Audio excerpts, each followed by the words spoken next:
This is Incredible Health with Dr. David Vitko.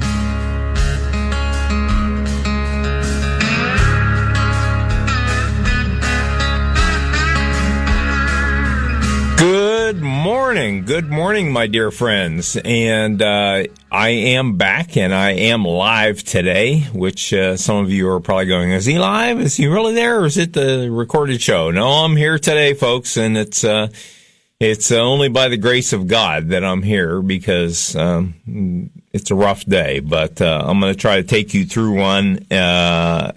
It's not easy for me because things have been getting tougher the last few weeks, and it's getting harder every day at some point. So I'm going to try to take you through a day. I'm going to try to make it as good as we can. I'm going to try to give you some information that's going to help you.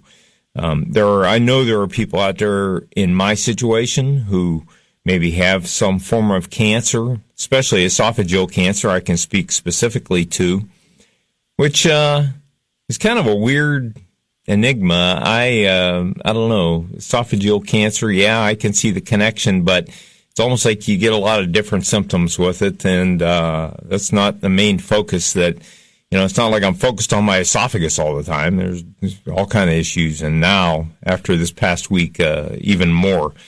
So there's a lot to go through. A couple of weeks of exciting things that have happened in my life that really changed the whole picture in a lot of ways, and not necessarily for the better, but God has helped things to fall into place in my life, I believe. And so I'm going to cut this whining crap out and give it to you straight. So my life has been in turmoil here over the last really several months, really almost the last year. And the last couple of weeks, it's come down to making some gut-wrenching decisions. And I do mean gut-wrenching. And so in this past week, some things have happened. I went into the hospital for outpatient surgery, and which I tell you, the insurance companies are to blame for that whole fiasco. A lot of those outpatient surgeries should be still 2 or 3 day in a hospital surgeries, because holy crap. I mean, those are pretty major things to get done and then get sent home. And sometimes even, like, I'm not faulting anybody, but with not the greatest instructions that the average person should have. I have a little bit of medical knowledge, and so, at least I can make some educated decisions. A lot of people get, they're in a hospital, they have these surgeries, they get sent home with caregivers in the family possibly that don't even really have any medical knowledge. And I think one of the things that needs to be tackled is, before the insurance companies get too carried away, honest to God, I think, folks, that before long, you're going to be going in for heart transplant surgery and getting it done at your local CVS. Because that's just the way the insurance companies are going. They're trying to cut the costs every way they can, and eventually that's going to cut into care. Trust me, we're not on a good path as far as that goes. And the doctors are working with the insurance companies. That they have to. They have no choice. And so they are having to cut corners as well. And I'm sure that it's all looked at as streamlining now, not so much cutting corners. But I'm just going to tell you, from somebody with a little bit of knowledge in the medical field, and now more experience than I wish I had in having procedures done and things on a quick basis, that things are not headed in a good direction health care wise. And all these politicians talking about Medicare for all, we might as well, in my opinion, we might as well go get our care down at the local dump, because we are not going to get good care in the future, especially if politicians are pulling chains and making changes. These guys are the biggest bunch of idiots that I've seen running this country, since I was born. And I've seen a lot of politicians come and go. But it's amazing to me how things can change so fast. And I'm not criticizing Donald Trump. And This very well may be one of my last shows because I'm not sure how long my health is going to hold up. So I'm going to tell you, lay it on the line. You probably knew where I stood before. I admire Donald Trump. He's turned this country around, and we have some good things going on here right now. The working man never had a better friend, and they should elect him head of all the unions when he gets done, and we'll have true union leadership then. Having been a Teamster and a laborer, I can also make that statement too. So, but anyway, I want to start out by just telling you what's kind of gone on this past week. Past 2 weeks, and you knew that I basically missed a couple of shows here. And my name is Dr. David Vitko, by the way. I'm a chiropractic physician. I've been practicing over 30 years. Had the bad misfortune, bad luck of coming down with esophageal cancer that came out of the blue and smacked me in the side of the head with no warning. And so we're dealing with it as we go. And I'm trying to help some folks on the radio with this and use the radio as my tool to reach out to people and help them. In the last 2 weeks, the issue got to the point where, well, let me step back. Esophageal cancer has many different levels and many different types. And there's, for instance, squamous cell is one type and adenocarcinoma is another. I've got the adenocarcinoma. In some ways, it's the worst of the two that you can have in many ways. There are other things about esophageal cancer. Sometimes it's very aggressive, sometimes not quite so aggressive, but it's almost always deadly in some form. And usually the thought is that out of about 26% of people will live 5 years with it once you're diagnosed with it. And it's amazing to me how quickly things can progress sometimes. I hope I can hit a change in my treatment here that maybe can slow things down a little bit. We'll see what happens. But my choice was to go alternative treatment because traditional treatment was very extreme. It was barbaric, in my opinion, in that you had to have chemo, basically. You had to have radiation every day and chemotherapy once a week, and then have the esophagus cut out within about 6 weeks. Once they got to the point where it was burnt to a crisp and couldn't function anymore, and they knew they had all the cancer cells killed, then they cut the esophagus out, and they stitch up your stomach up to the bottom of the esophagus, what's left of it, and you're left to fend for yourself. And I know there's been some people out there that have had that done that have told me they've done okay with it. Nobody has been jumping up and down and saying, "Doc, this is the best thing ever happened to me." But there are a lot of people who have survived it and have done okay with it, and I suppose that's okay. But it was my choice. That didn't sound like a very good lifestyle to me, and I was looking for quality of life for the last 20 or 30 years of my life. My dad lived to be 92. I'm 60, and headed towards 61. I might make it 61 if I push the limits here, by the sound of it. But so there are many different types, and I chose to go alternative treatment. And many people would say, "Well, there you go, you idiot. Well, why didn't you go with traditional? These guys know what they're doing. They've been doing this for..." I agree. They do know what they're doing. When it comes to roasting your esophagus and cutting it out and giving you a few more years of life, they do know what they're doing, no question. When it comes to providing a high quality of life and good functioning and not destroying your work life and, what you worked for your whole life, maybe not so good, And so I chose to go an alternative route. So I'm doing some things that could be considered traditional. There are treatments that are drugs that are on the market that are used for various different things, to treat other diseases. Metformin is one of these, so it's one that's used to keep your blood sugar low, which helps to keep from feeding the cancer. That's a good thing.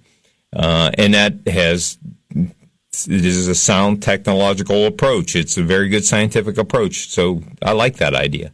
There are several other ones. There's something called mebendazole, which is an antiparasitic, which helps to kill cancer cells and is known to kill cancer cells.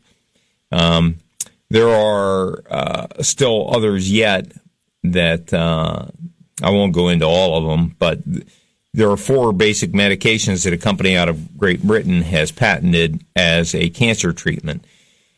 Now they've patented it as a cancer treatment for multiple cancers, not necessarily esophageal cancer specifically. As a matter of fact, it's probably one of the ones that they seem to have the least information on, and I was hoping to provide more information on that. But so far, I'll tell you that if obvious progress, if objective change is the goal, I'll tell you it's not doing that great.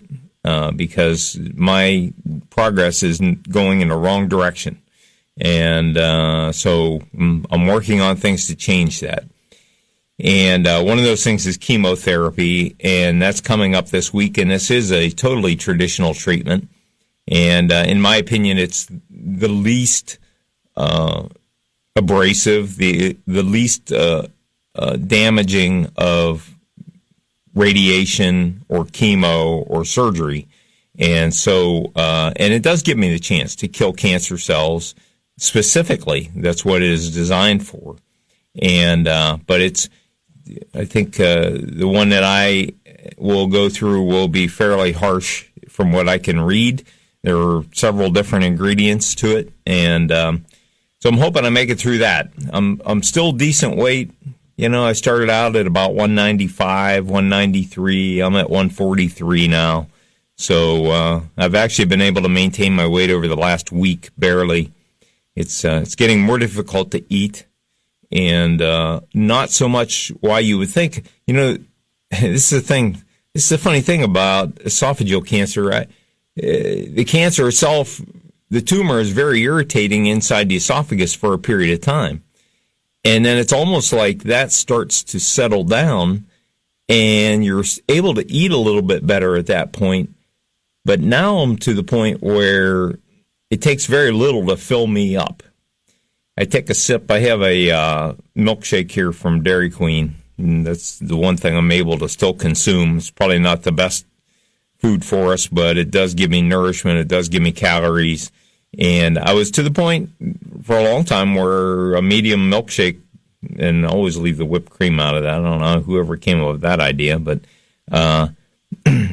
it's a medium milkshake. Basically, I could drink the whole thing and I was okay. Well, now I can barely get half of it down and I'm full. And it's that sensation of fullness like, oh, God, if I drink another drop, I'm going to throw up. You know, and it's that kind of feeling. So it's a really repugnant feeling toward food. And people don't understand. My wife, Nisi, I love her to death, and she's an angel. She helps me tremendously. Everything I do, I depend on her for now.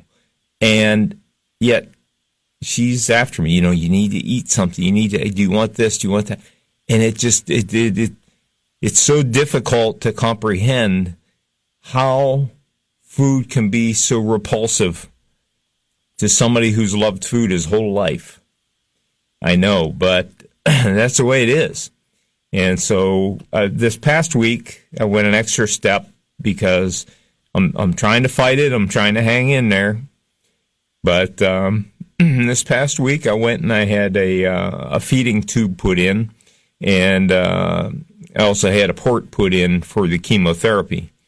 And I'll tell you, whoever said having the feeding tube put in is an easy thing is not a good advisor. I will put it nicely, because that was, you know, I've had 18 kidney stones. I've told you that in the past, and not one of those kidney stones was fun.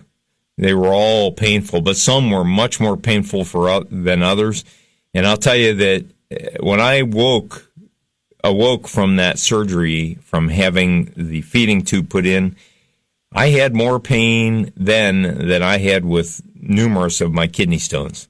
So that was a pretty painful thing to have done.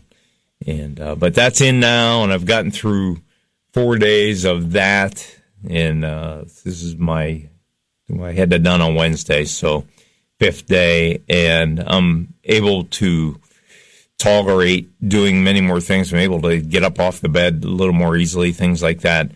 But it's still pretty sore, and it's still a huge encumbrance on your life.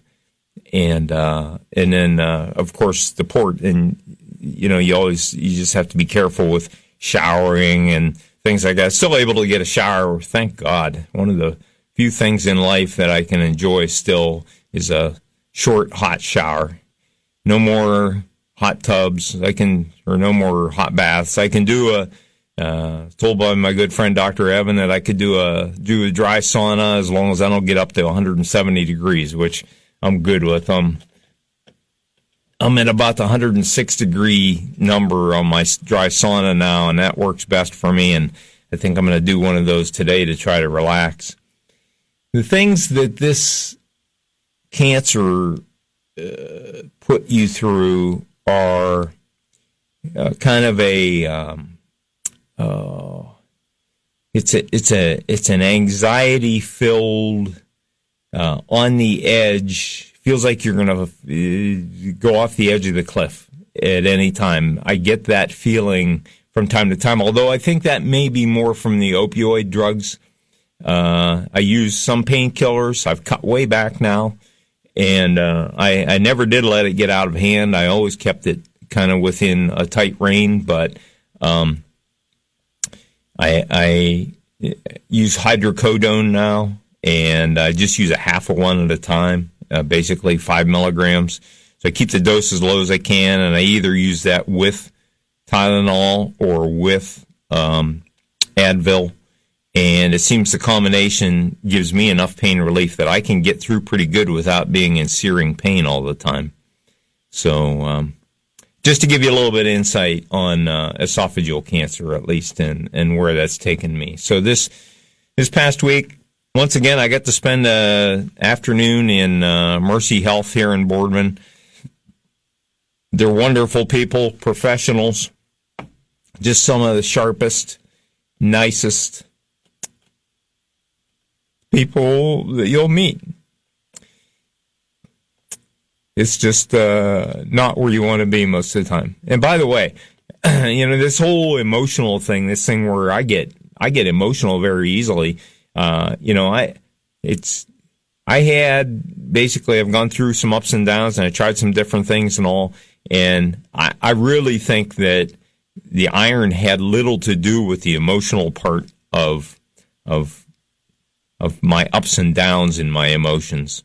And I don't think that necessarily did. I think the medication probably has some, but I think that my testosterone levels probably are very low, and that's probably where that's all coming from.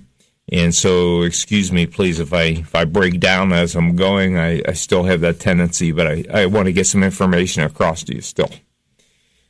So, anyway, so great people at Mercy Health in Boardman, just the nurses, the doctors, everybody was great. My surgeon, Stevie Vaughn, did a great job. Not his fault. It's a painful surgery. But, here I am whining, and I know there are numerous people going through way worse than what I am. And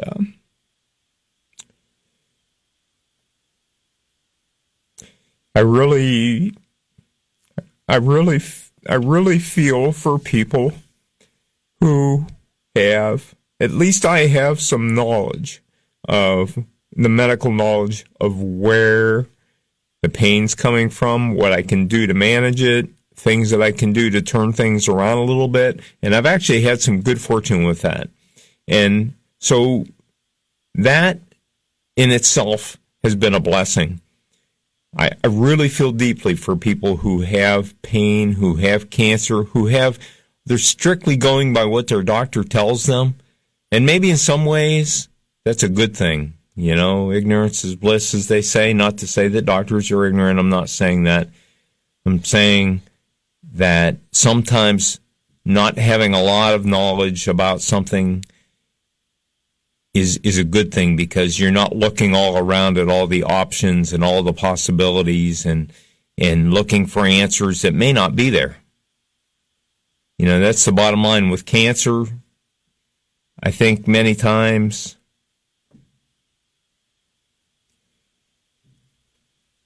there just isn't an answer.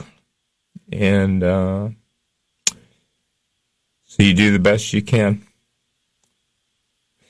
Anyway, so my day in the hospital there was started out pretty easy, and they take good care of you, and they give you warm blankets, and holy crap, that's worth the trip right there. Anybody ever put a warm blanket on you? That's worth the trip. But and they took good care of me, and I came out of surgery, and I had a difficult time getting past the pain.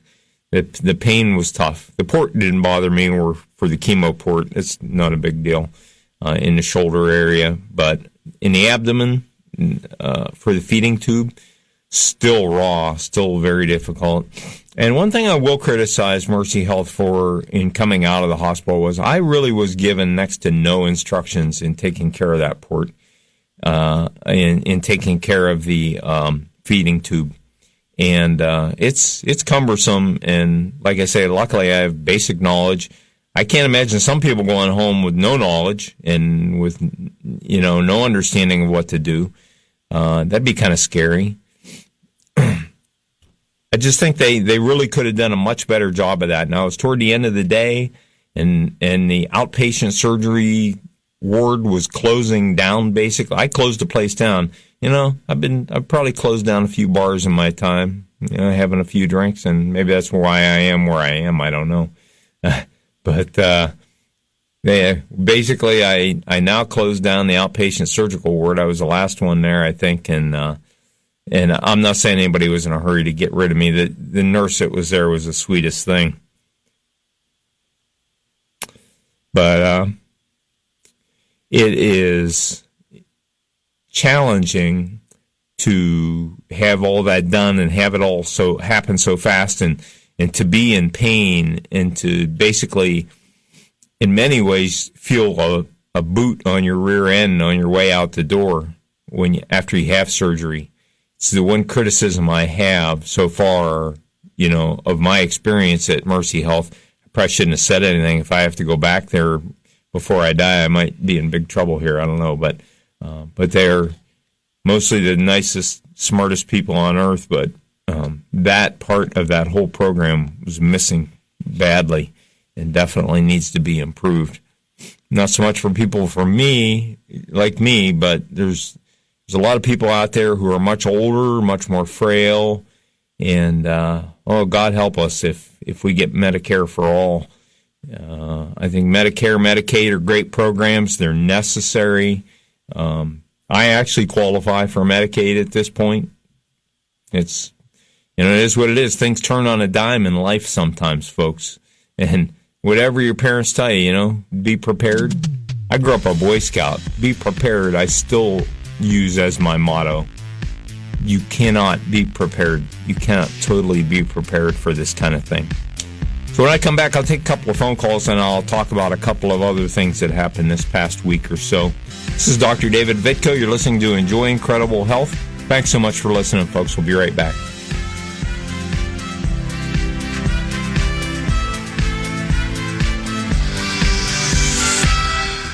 Dr. David Vitko is a chiropractic physician, inventor, and author. His patented Backtrack Back Massager has been relieving patients' minor back pain at home for over 20 years. His book, Perfect Cholesterol in Just 3 Weeks Without Drugs, has helped hundreds of people to greatly reduce cholesterol by eating correct foods. Most lower total cholesterol 60 points in just 3 weeks. You can see and purchase the Backtrack and the Perfect Cholesterol book at drdavidvitko.com. That's drdavidvitko.com.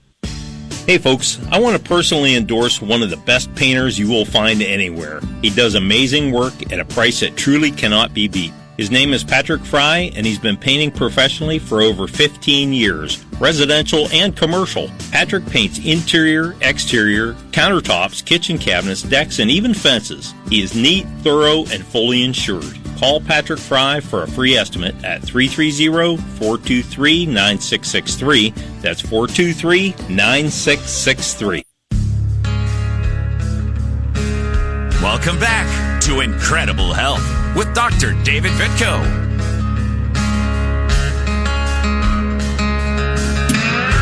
All righty. I'm back here, and I had a chance to sit and regroup my thoughts a little bit. Bounce a few things off my wife. Because I'll tell you that in many ways I'm not quite on track today the way I hopefully normally am, or am told that usually I do a pretty good show, and today's a little rough. But the one thing I thought of during the break here was a lot of people might be thinking, well, why did you have the feeding tube put in? Because my original thought was on this when I found out I had cancer and that there was a slim chance of survival. And my original thought was when I get to the point when I can't eat, I have fasted many times in my life, and fasting beyond the second day or so is not difficult or painful at all. And I thought, what a great way to go. I mean, just don't eat and just waste away and fade away. And we have medications nowadays, things like I've been using, Fenadryl. Fenadryl? Yeah, Fenadryl. For a while, I was using as a patch for pain relief, and that worked really well. Worked too well. I was snoozing most of the day away, and so I had to get off of that. But so we have things like that to keep us comfortable. Morphine even at the end, and so I thought, what a better way to go. But I'm not done fighting yet, folks. I may sound a little whiny and complaining here. I'm not. I'm dealing with the hand that I was given. Fentanyl. I was reminded by my wife that it's fentanyl, not Fenadryl. Yeah, fentanyl. So you've heard of fentanyl. That's one everybody dies from. They find it on the street, and people, police touch it, and they die immediately sometimes. Anyway, that was a lot of fun thinking about having that on your body, but it actually did help quite a bit, and like I say, a little too much, and there might be a time when I go back to that if necessary. But anyway, Fenadryl was one choice, and later, if things get really bad, then morphine gets to be a choice. So I don't want to sound like I'm some kind of doctor, like I know what I'm talking about here, but anyway, so that's why I gave up the thought of going that direction, and I decided to go with the feeding tube. And it gives me a chance. I'm still hanging on. I'm still reading in these books Radical Remission and Praying for Your Elephant, which are a couple of really good books that are spiritually based. And so I'm still reading those books. I'm still praying. I still meditate. I try to eat healthfully. I do a lot of things to move me in the right direction down the path. And I try to do things that are uplifting. That's what I want the second half of this show to be, is uplifting for you. If you've got cancer, I want to try to help you in some way. So if you have cancer, you know somebody with cancer, if you have a question, maybe I've learned something along the way I can help you with, just to give you a little clue, or even help you give some question, ask your doctor. I don't know, but we got a couple of people calling in now. Let's talk to a couple of callers and see how things go. On line one, is this Denny? Is Denny still there? Yeah, I'm here. Yeah. Hi, Denny. How you doing, everybody? Just a quick story of a tough fight. And I was told this yesterday on Grand River, and there was 3 fishermen fishing yesterday because it's open water on Grand River. Wow. It was 12 degrees. Yeah, and the father and the young boy, he was going to fish in waders, in the river. 12-degree water or weather. But anyhow, the father said that when he was young, there was a fisherman that fished in that area, and they would catch steelhead. And the old fisherman said that when you catch a fish that swims in that cold water that long a period upstream, that fish deserves to live. Yeah, because it's such a fighter. Yeah, and those guys catch and release. So yeah, it's just maybe a little motivational. I appreciate that. I appreciate that, Denny. Thanks for calling, man. And Chuck Yeager is a big fisherman, and he believed in the fight of a golden trout. Yeah. Which is like a steelhead trout. They're fighters. Well, they are, no doubt about it. And I've learned that respect for nature over the years. I used to hunt and trap and fish and everything when I was growing up. That's what you did. I mean, I didn't know any different back then. But I've been exposed to life and how precious it is. And I'm not criticizing anybody because I think hunters are important. The deer hunting's important, things like that. Keep populations down and all. And yes, hunting and fishing actually teaches you life. Yeah, but I'm not gonna. It's not in me now. I don't need it. I don't have to kill that animal to eat. So why would I? But that's me. And I respect everybody who still wants to do that kind of thing. But you're right. That has taught me about the tenacity of life and how hard it is sometimes to go on. And isn't it amazing, the fight that remains in animals to the very end? Amazing. Yeah. Thanks for calling, Danny. I appreciate it. Okay. Man. All right. Line 2, we got Bill. Hi, Bill. Hello,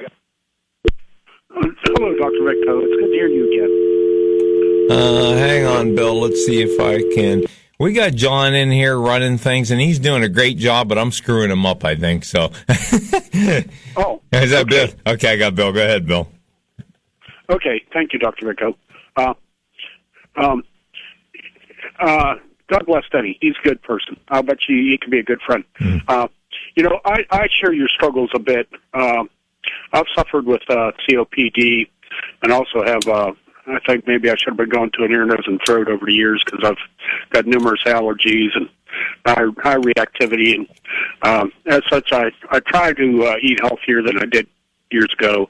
I try to do supplements, and I tried to fight doing the medical thing with all these medicines I'm on now. But sometimes you just have to accept things that you don't really want to do. So I take them, and I take them as I'm supposed to. And the improvement isn't as much as I would like it to be. But, and God, I'm glad I don't have to pay for them.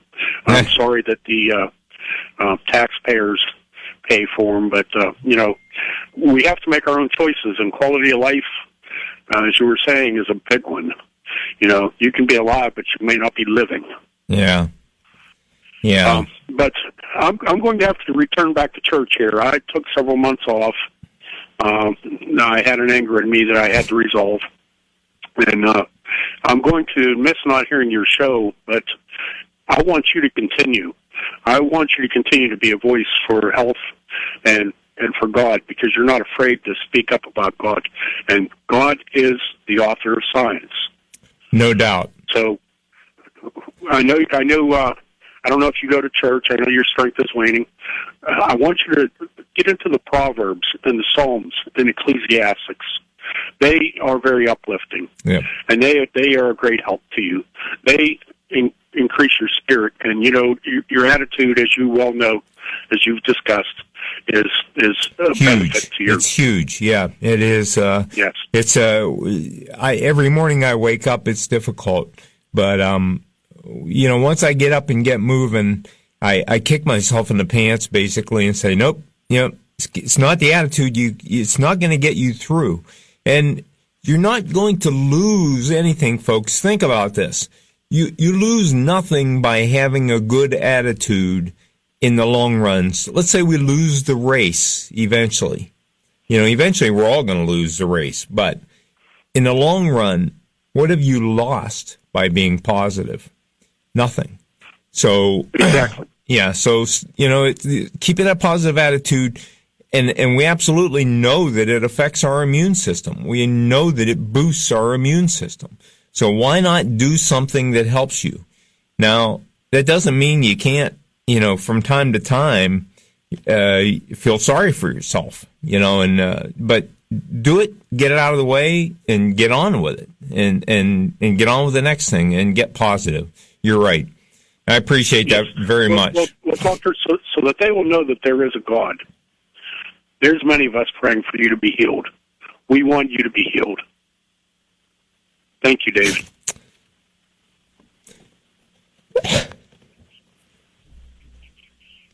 All right. Thanks, Bill. Have a good day.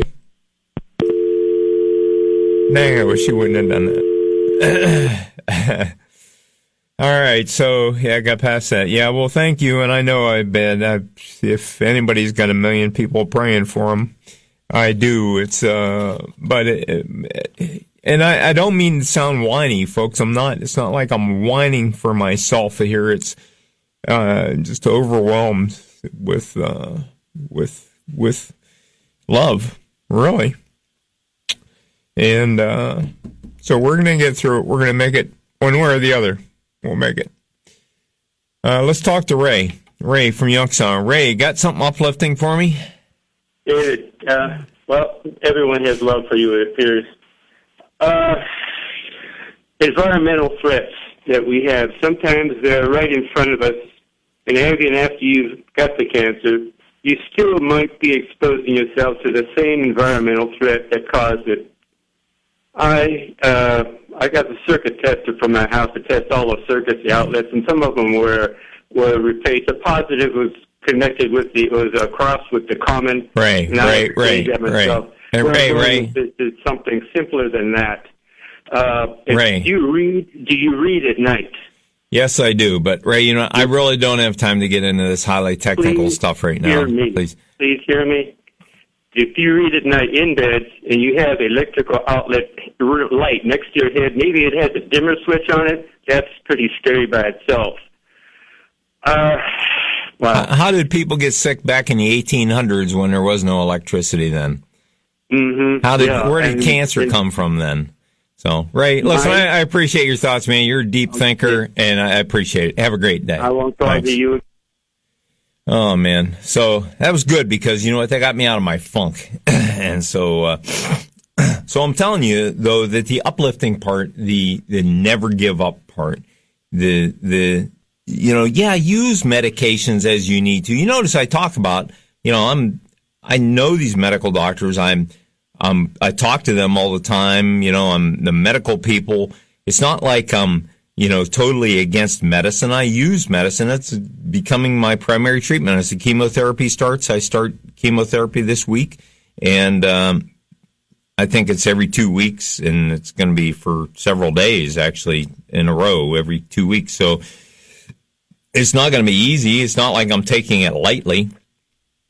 But I'm also not saying, well, if I just sit and meditate every day and I do take vitamin C in huge doses every day and I do this and do that every day and I take these off-purpose drugs. I've looked at all the different angles, folks, and I'm doing what I think works. And in some ways, there are signs that things maybe are not following the traditional path that they would normally with this.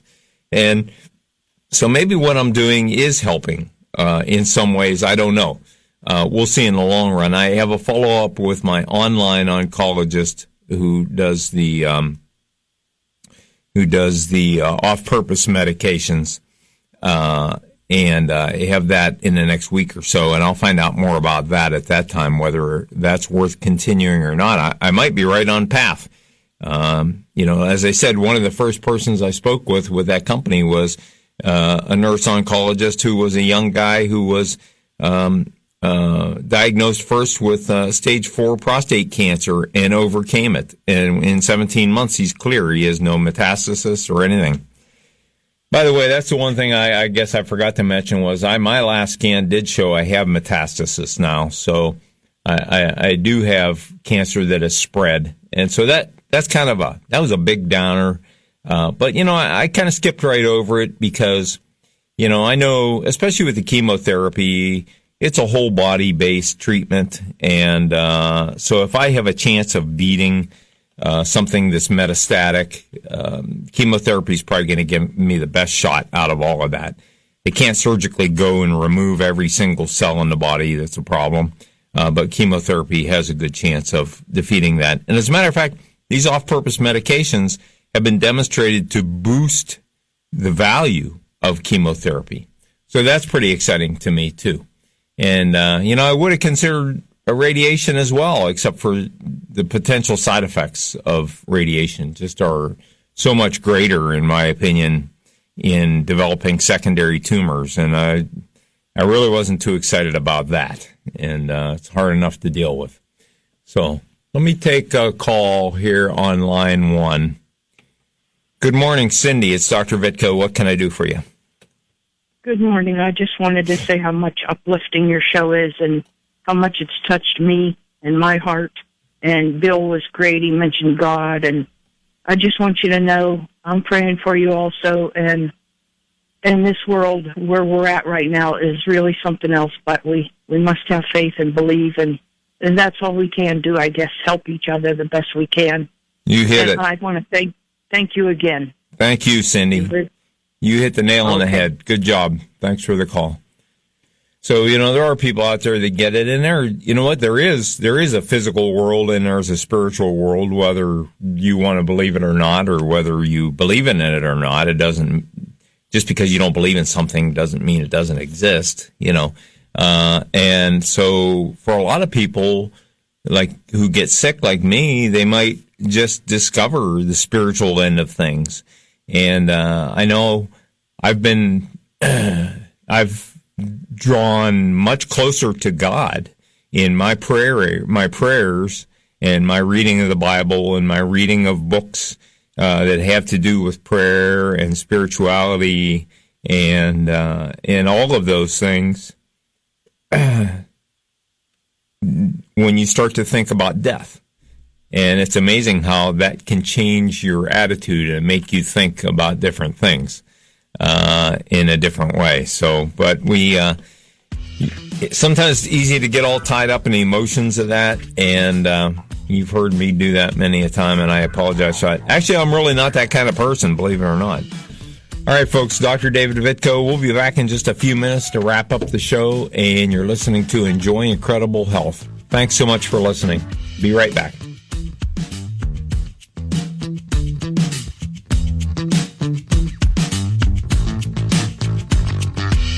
Enjoy Incredible Health is brought to you in part by Bice Auction and Bice Realty in Youngstown, providing complete real estate appraisal and auction services for residential and commercial clients. Visit biceonline.com to view real estate, personal property, and vehicles that are selling now. Looking to turn your assets into cash? Call the auction experts at 330-747-7000 or visit biceonline.com. Bice Real Estate Auction. Welcome back to Incredible Health with Dr. David Vitko. All right, we're back, and we're going to finish up here over the next few minutes. If anybody wants to call, I'll take one more call, or somebody level-headed, please, and make it something positive. Let's end on a positive note. And in that regard, I'll tell you that I was blessed by God to have a doctor come along who made a deal to take over my practice, which I am ever so thankful for, because my patients over the years have been wonderful. And so I have a great doctor. I won't mention his name this show, but next show, hopefully if I get back in here next time, we'll talk about who's in there. I know it's one doctor that purchased it, and I've got he's got several doctors working under him, rotating through. So if you need a chiropractor, look, 330-482-9550 is the place to call. That's my office. Been there over 30 years. Certainly, I'll still keep touch base with him, and and with my patients and do the best I can to help any of them any way I can. I'm just retired from practice. I actually had to file for disability just because I'll tell you, folks, I'm lucky to be able to stay on my feet for more than a half hour at a time, and so that's hit me pretty hard. And part of that was the pain meds, and as I was mentioning, and I've gotten away from those, which has been a blessing because I figured out that the less pain medication I can use, the better, because that stuff weakens you to a point as well. And so I've really, really reined that in to the point where I try to depend on things like Advil or ibuprofen or Advil or Tylenol or things like that. And so we're trying to move forward and it's funny how it takes you full circle. First you do the meds and then you go, well, I want to get away from these meds, but it's good to get away from them. Hey, I got one more phone call here on line one. Good morning, Craig. How you doing, Craig? Oh, hanging in there. The Lord's blessed with a new morning and a new day. God bless you. I agree. And I just wanted to let you know that I continue each day to lift you up to the dear Lord about keeping you and your wife, Nisi, in prayer. And we have you on the prayer list at the church that I belong to. So there's many, many people praying for you each day. Many good prayer warriors there as well. Oh, thank you, Craig. Yeah, we go to Greenford Christian Church. We haven't been there for a couple of weeks now, but haven't been able to get there. But it's amazing. It's amazing what that can do certainly for your spirit, and I appreciate that. Yes, prayer is very, very powerful, and it's very important. And God gives that to us to strengthen and deepen that very close relationship that He wants with us each day. No doubt. It's our wonderful way of communicating with right. Him.